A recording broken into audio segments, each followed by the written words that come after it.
Class 11th world history में हमारे chapter का नाम है डिस्प्लेसमेंट ऑफ इंडिजिनस पीपल, यानी मूल निवासियों का विस्थापन।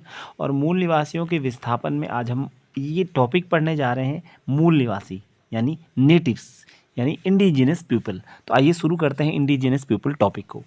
बच्चों, अभी तक आप ये जान चुके हैं कि किस तरीके से किसी भी क्षेत्र में, किसी भी एरिया में हज़ारों सालों से रहने वाले लोग वहाँ के मूल निवासी कहे जाते हैं, जिनको हम आदिवासी, कभी जनजाति का, और कभी हम इंडिजिनस पीपल भी इनको कह देते हैं। अब ऐसे ही अमेरिका में भी वहाँ के कोई मूल निवासी थे। आज जिनको हम वहाँ पर देखते हैं वो वहाँ के मूल निवासी नहीं हैं। ये इससे पहले हज़ारों सालों से जो रह रहे थे वो मूल निवासी थे। अब उत्तरी अमेरिका की बात कर लेते हैं, पूरे कॉन्टिनेंट की बात कर लेते हैं, नॉर्थ अमेरिका की।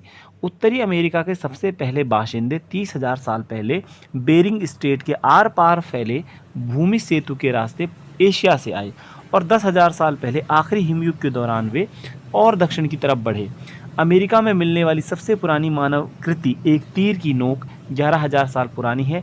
तकरीबन 5,000 साल पहले जब जलवायु में ज़्यादा स्थिरता आई तब आबादी बढ़नी शुरू हुई। तो टॉपिक को आप ध्यान से देखेंगे तो आप समझ पाएंगे कि उत्तरी अमेरिका में भी लोग कहाँ से आए। सबसे पहले बासिंदे का मतलब रेजिडेंट्स कहाँ से आए, वो 30,000 साल पहले बेरिंग स्ट्रेट के आर पार फैले हुए भूमि सेतु लैंड ब्रिज था एक, और एशिया के रास्ते 30,000 बिफोर ईयर्स रेजिडेंट्स जो है कहाँ पर पहुँच गए, वो नॉर्थ अमेरिका पहुँच गए। और 10,000 साल पहले वो जब लास्ट आइस एज चल रहा था तब वो दक्षिण की तरफ मुड़ गए और धीरे धीरे करके और साउथ अमेरिका तक चले गए।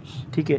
और अमेरिका में मिलने वाली सबसे पुरानी मानव कृति, यानी मनुष्य के द्वारा बनाई गई सबसे पुरानी कृति यानी आर्टिफैक्ट, शिल्प कृति जिसको हम बना सकते हैं, मनुष्य ने उसका निर्माण किया, वो एक तीर की नोक है, और जो कि 11,000 साल पुरानी है, जो कि अमेरिका में मिलती है। 5,000 साल पहले क्लाइमेट थोड़ा स्टेबल हुआ और आबादी बढ़नी शुरू हो गई, नहीं तो इससे पहले वहाँ बहुत ठंडा था। एक मैप के थ्रू इसको हम समझ लेते हैं ताकि मैप से हमको काफ़ी कुछ क्लियर हो जाएगा। ठीक है, तो चलिए इस मैप के थ्रू देखने की कोशिश करते हैं। ये हमारा प्यारा भारत आपको दिखाई दे रहा है। अब ये भारत है, लेकिन हमको जाना है कहाँ, अमेरिका, नॉर्थ अमेरिका। तो हम नॉर्थ अमेरिका चलते हैं। देखिए, ये देखिए, मैं सीधे तौर पर जहाँ पर आपको लेके आया हूँ यहाँ पर। ठीक है, यहाँ पर आप लोकेशन अच्छे से आइडेंटिफाई कर लीजिए। तो आप अगर आप लोकेशन को देखेंगे और आइडेंटिफाई करेंगे तो आप पाएंगे कि यहाँ पर ये वाला हिस्सा जो है, ये वाला, ये पूरा जो हिस्सा है, ये पूरा एशिया है। ठीक है। अब ये दूसरा हिस्सा क्या है, फिर ये वाला, इधर वाला, ये पूरा जो हिस्सा है ये है पूरा नॉर्थ अमेरिका कॉन्टिनेंट। ठीक है। ये अभी अलास्का वाला रीजन है, लेकिन उस समय पूरा नॉर्थ अमेरिका था, एक कॉन्टिनेंट की अगर मैं बात करूँ। तो अब हुआ क्या है कि आपको पता है कि अफ्रीका से ह्यूमन इवॉल्व हुए, यही हमारा फर्स्ट चैप्टर में पढ़ाया गया है।